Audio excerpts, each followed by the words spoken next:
yourself into a place that's cozy. I'm gonna be typing and then I'll read this to you.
same universe, but they're from parallel dimensions. So eventually all the characters might cross paths, but right now they're all getting very distinct cultures. Yeah, because I love cultures and I love families and history and fairy tales and mythology. So this is a myth from the Rainbow Country.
This is the story of Daft, of Trouble and the Imp. Once upon a time, because there really is no time, there is only everything all at once. But we have to choose one time and one space. There was a little girl, and she was poor. She had a family with many sad and troubling issues. But when she was born, she was the youngest in her family, and the end of a long line of siblings, for her mother did not survive the ordeal, and the others in her family took turns blaming her and loving her until she didn't know which way her head was spinning.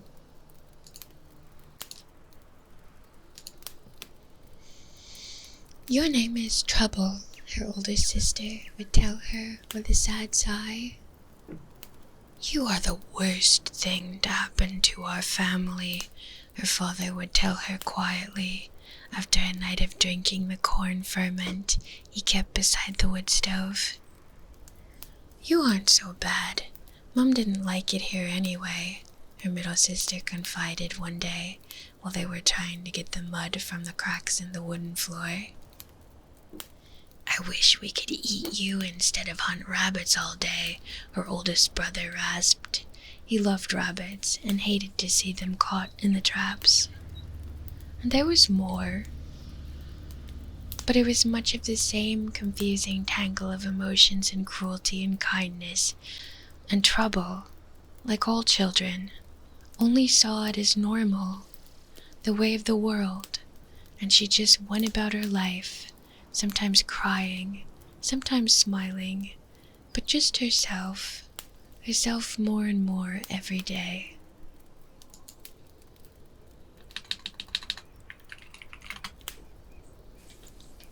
This little girl grew up to be 5 years old, and then she was old enough to work. So her father sent her out into the forest with the instructions, "Do not leave the path, but make sure you fill this basket with berries before you come home, or all of us will starve, because none of us have caught a single fish or rabbit to eat in 5 days. She set off, the basket tucked over her arm, settling in the crook of her elbow, on her very first mission for the family, a chance to prove herself lovable and useful, more than the trouble that sent their mother off to heaven. It was a cold day, the sort of day to freeze little match girls if they slept outdoors and had no sweaters. But Trouble's middle brother had given her his old woolen cardigan, and she had it wrapped around her twice like a coat. This made the basket unwieldy, but she wasn't worried because it was very late in the season for any berries at all. Of course, there were the clinker berries, little bell sounds they would make when the wind was windy, but she listened and heard nothing, and checked, wondered and wandered, and spent the entire day in the forest looking for their purple-red juiciness. And then, when it began to get dark, she went home. Only her home was gone. The path was there, and the place where the house had sat was bare dirt in a square, but the home was gone altogether, and several trees were knocked over. Her being 5 had no idea what to do. No one had ever explained giants to her, or steel or fae, and she thought maybe, just maybe, if she waited long enough there would be a sign. Or one of her siblings would return, or even her sad drunken father. So she sat, and she thought, and she wished she wasn't Trouble.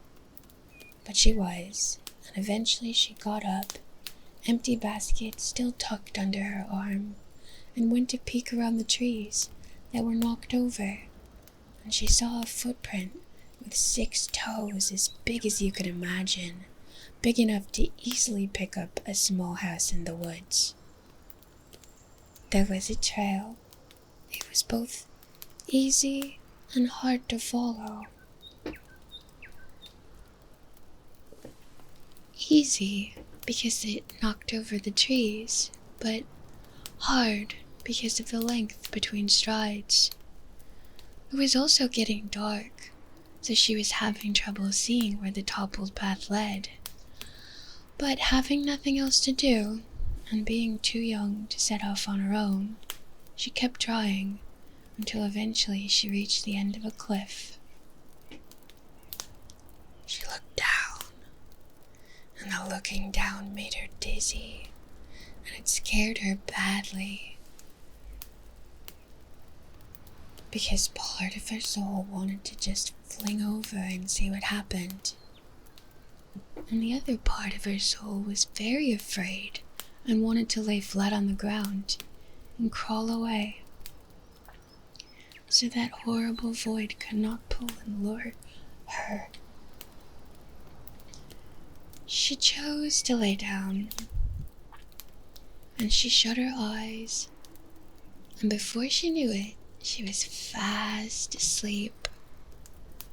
While she lay sleeping on the ground, basket tucked under her head for a pillow, mosquitoes swarmed all around and covered her with little bites that itched, and the itching woke her up, and when she sat up, she saw she was face to face with an imp.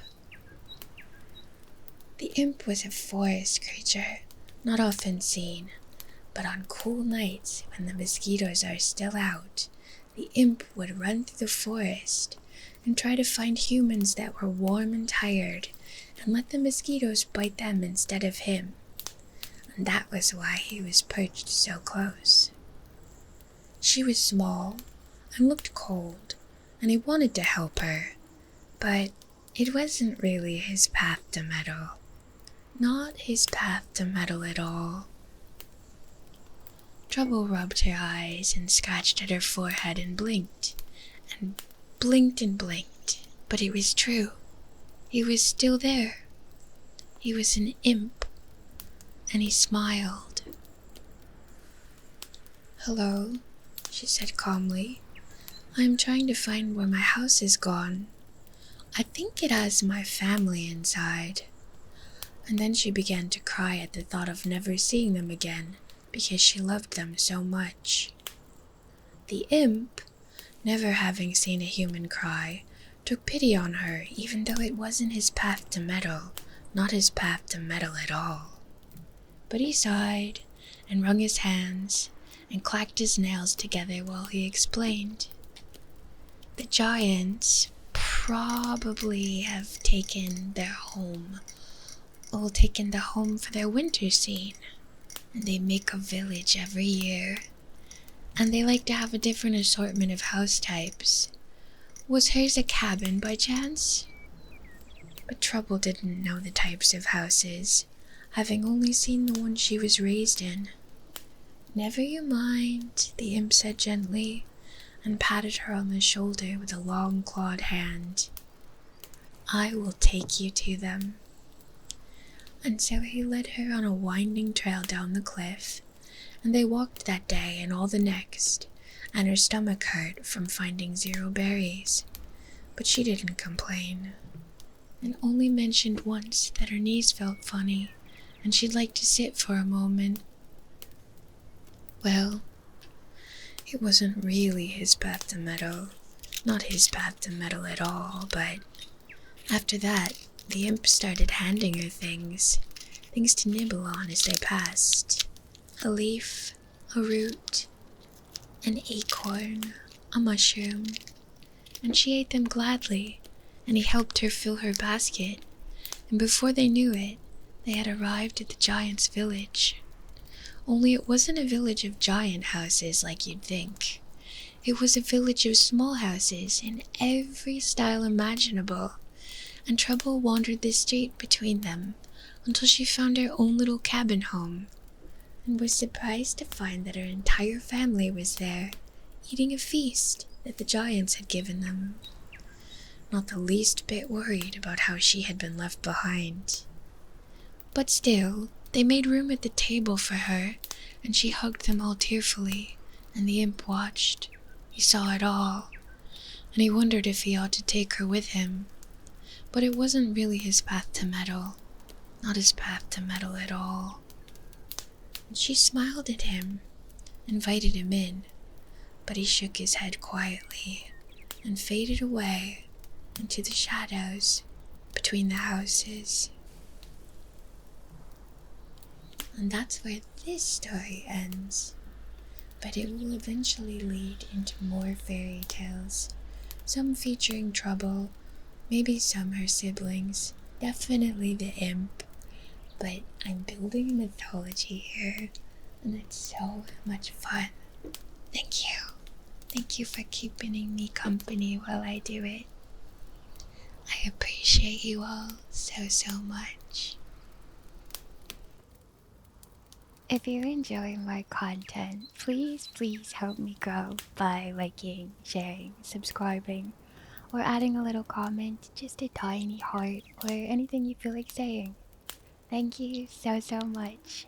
Have a happy rest of your day.